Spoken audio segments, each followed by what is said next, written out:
Capítulo 46. A mulher Yogi que nunca se alimenta. Senhor, para onde vamos esta manhã? Dirigindo o Ford, o Sr. Urai desviou os olhos da estrada o tempo suficiente para me encarar com uma cintilação interrogativa. Ele raramente sabia, de véspera, qual a próxima região de Bengala a descobrir. Se Deus quiser, repliquei com devoção, nosso caminho nos levará a conhecer uma oitava maravilha do mundo, uma santa mulher cujo único alimento é o ar puro.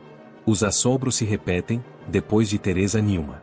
Mesmo assim, o Sr. Urai teve um riso ansioso, até acelerou a velocidade do carro.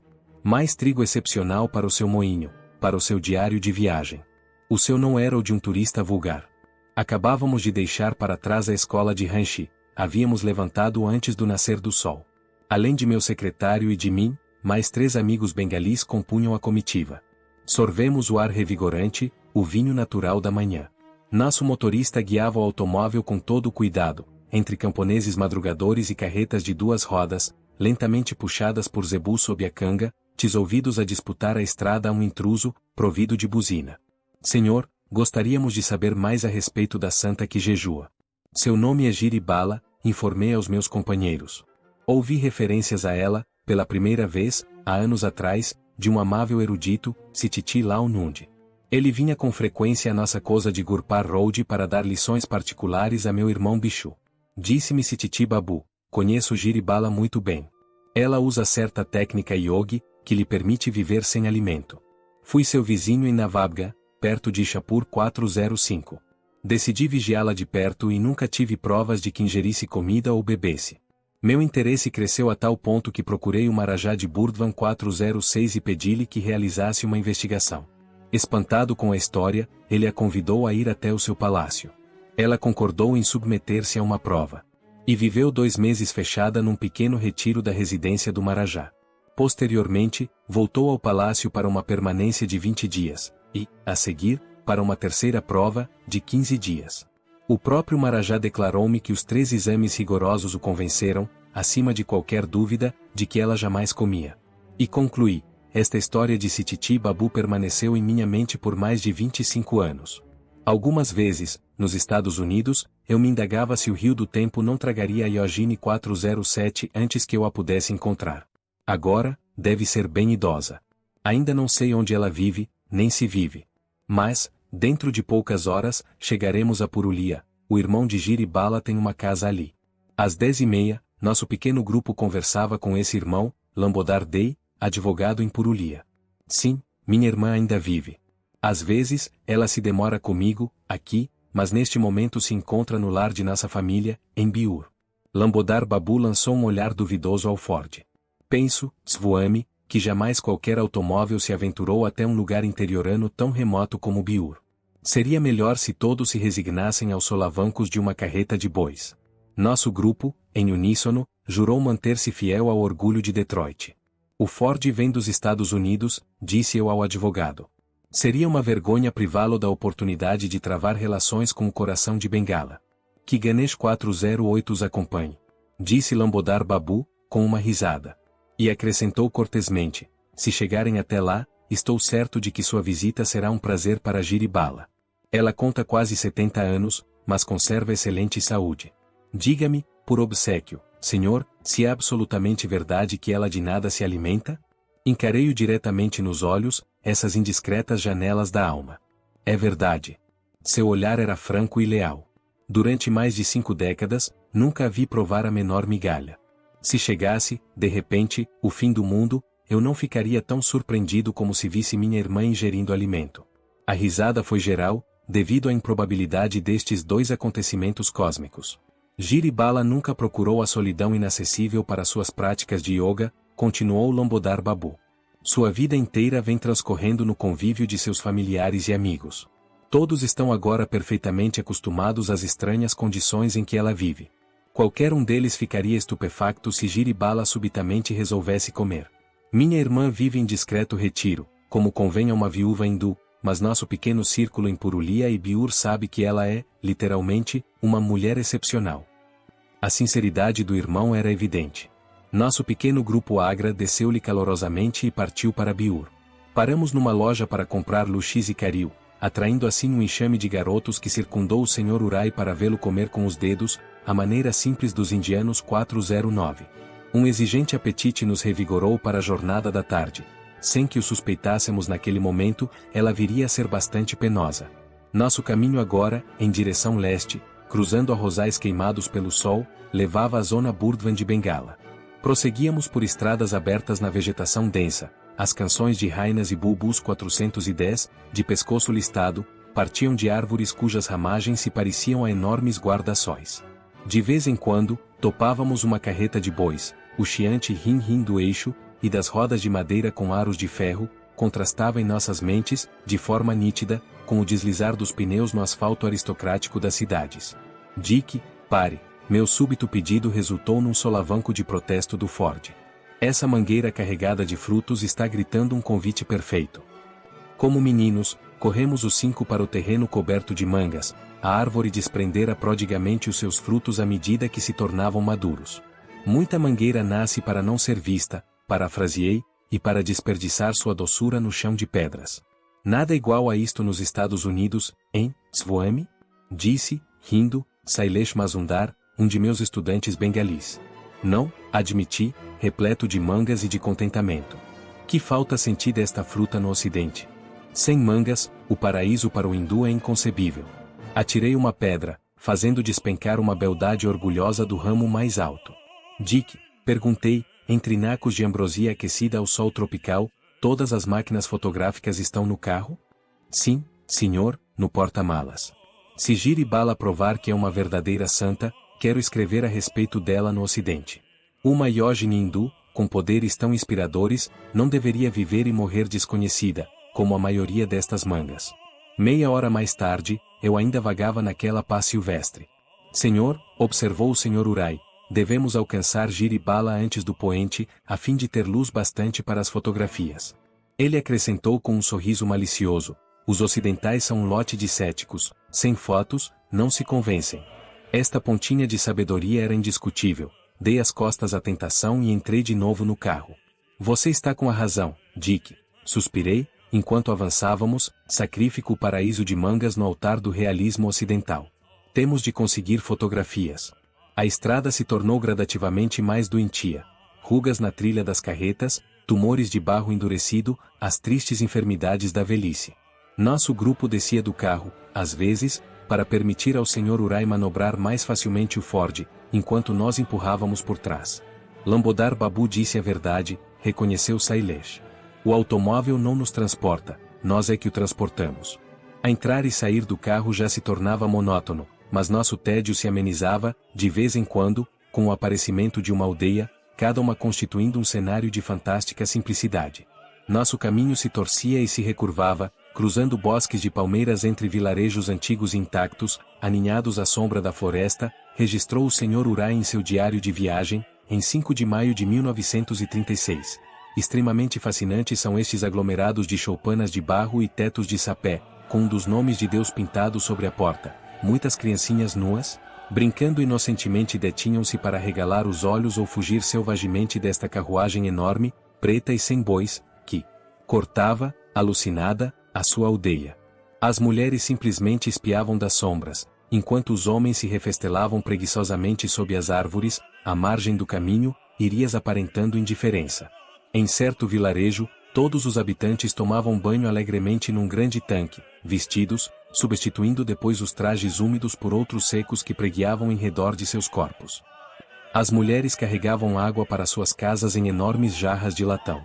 A estrada nos conduzia por montes e regos, como em divertida caçada. Fomos sacudidos em todas as direções, mergulhamos em pequenos arroios, obrigamo-nos a seguir por variantes devido a uma estrada pavimentada ainda por terminar. Deslizamos por leitos de rios secos e areno SOS, e finalmente, quase às 5 horas da tarde, nos aproximamos de nosso destino, Biur.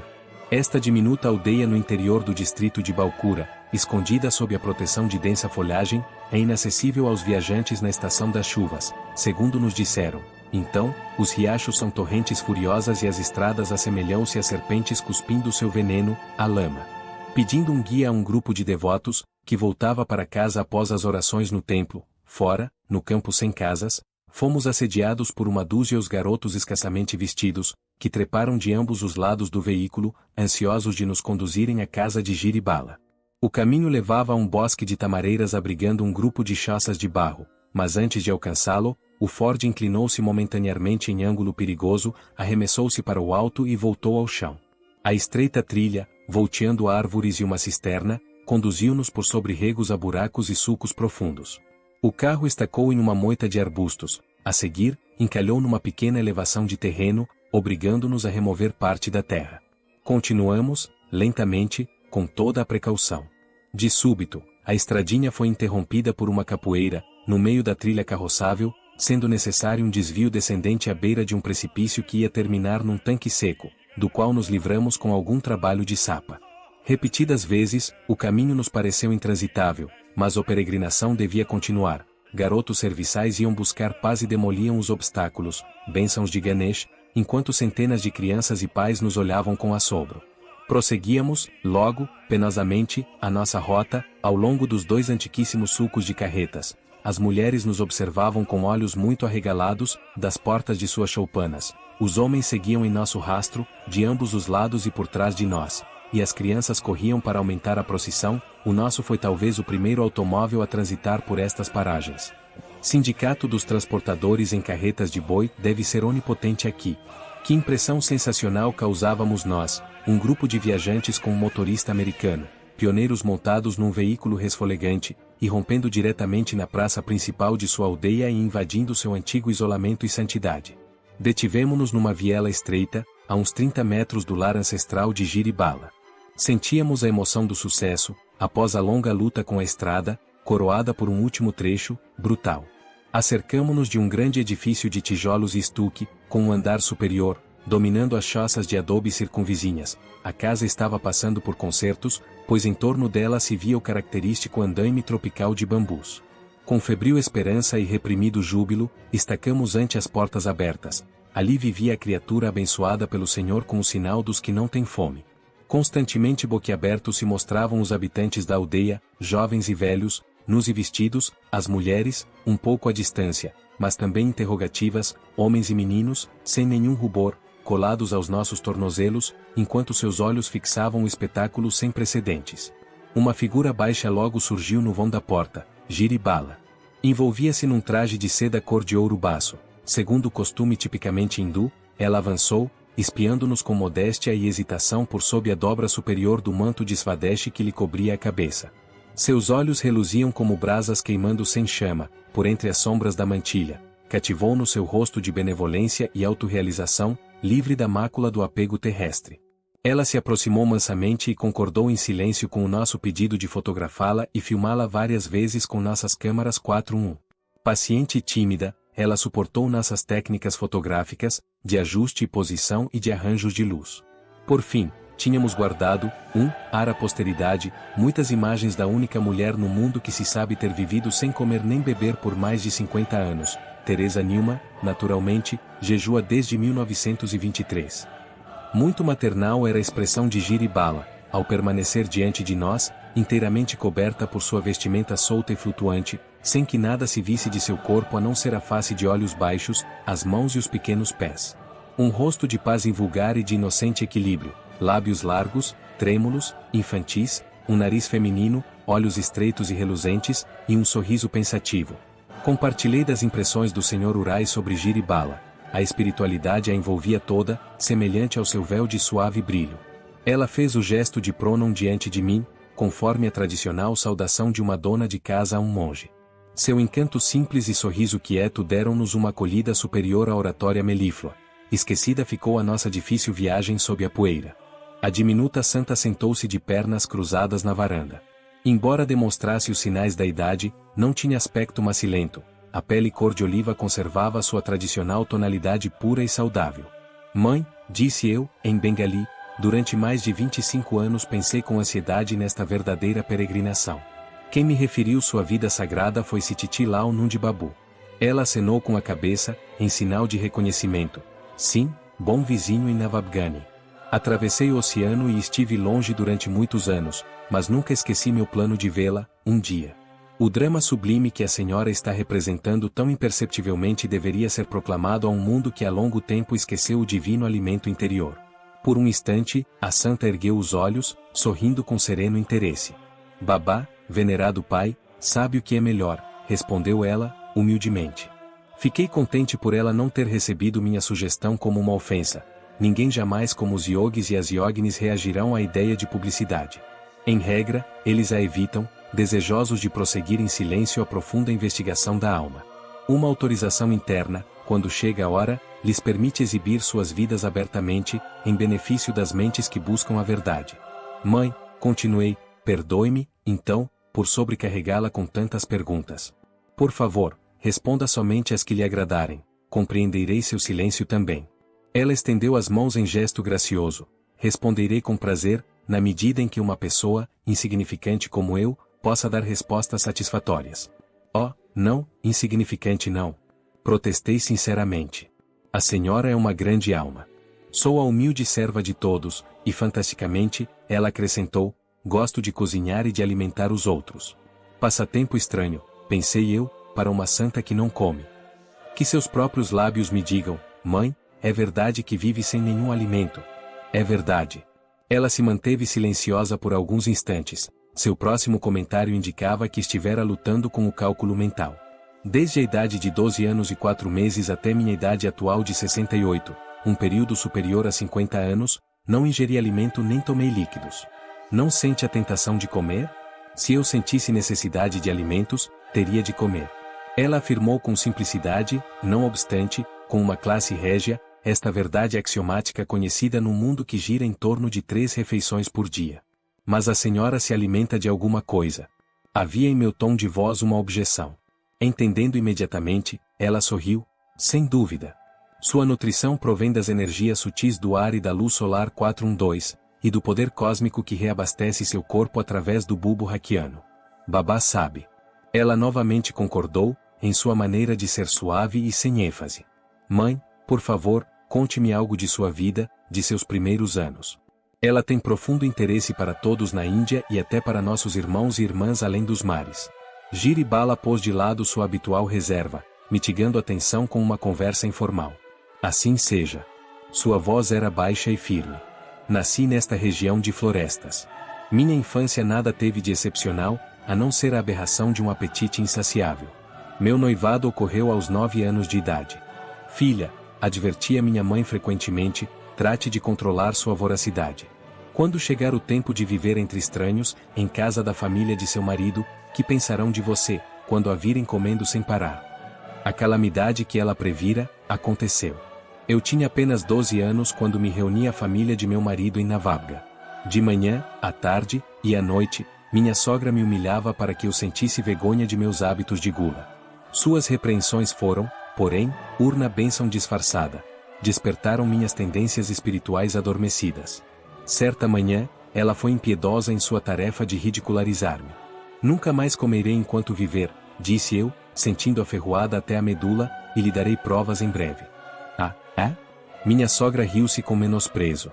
Como pode viver sem alimentação quem não pode viver sem superalimentação? Este comentário era irrefutável. Contudo, uma resolução de aço apoderara-se de meu coração. Em lugar solitário, procurei meu Pai Celestial.